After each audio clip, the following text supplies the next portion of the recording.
the audience, the presenter, the camera guy. Perfect.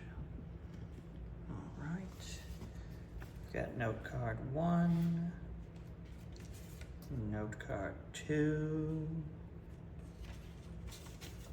note card 3, note card 4. Okay.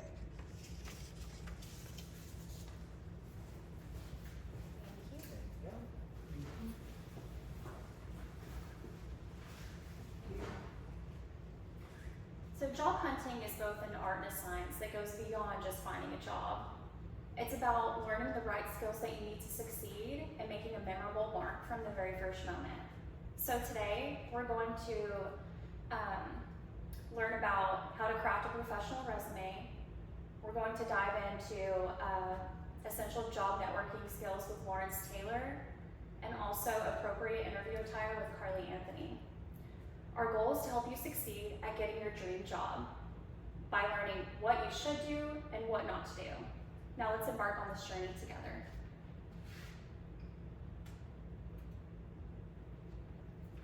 So, my topic is crafting a professional resume.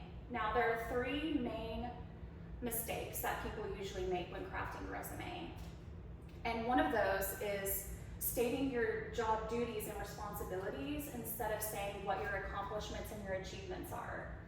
So there's an article that I really like that I found on LinkedIn by the Enhancing team.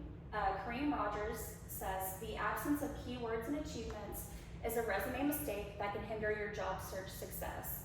The lack of achievements diminishes the impact of your experience. And this is so true.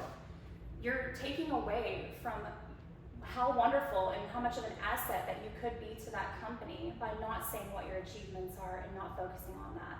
Also, just by looking at your job title, you can tell what your duties and responsibilities are. What you need to focus on is what you're good at. And you could do that by saying numbers. Like if you made a 75% sale, or your sales went up 75%, that's an example. So the next mistake people usually make is not tailoring to their resume. I really like this article from the University of Queensland, Australia. The website says that failing to align your resume with the job description can show that you're not genuinely interested in the role. This is very true, because your employer or your future employer, they want to see that you actually care about the company, that you did your research, that you're going to be an asset to their company. And I know life gets busy, and sometimes you're desperate to find a job.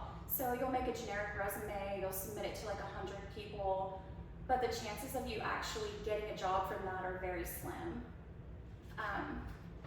But if you actually take the time to personalize the resume for that company, let them know that you're genuinely interested, look at a job description, see what skills that they have, and then implement that onto your resume. So the next big mistake, which I think is the most common, would be bad formatting. And this can be like bold text or colorful text or bad grammar. And I know, whenever you're wanting a job, maybe you want to be flashy or eccentric or like, hey, look at me, but this doesn't look very professional to an employer. And yeah, it would be best to use clear formatting, something that looks very appealing.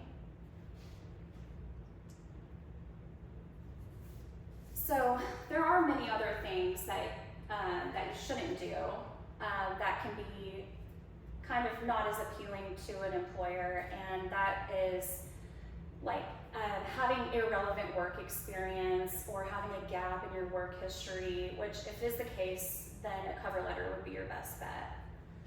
So this wraps up the skills for how to craft a professional resume, and now I'll hand this off to Lawrence Taylor, where he will talk about essential networking skills. Thank you.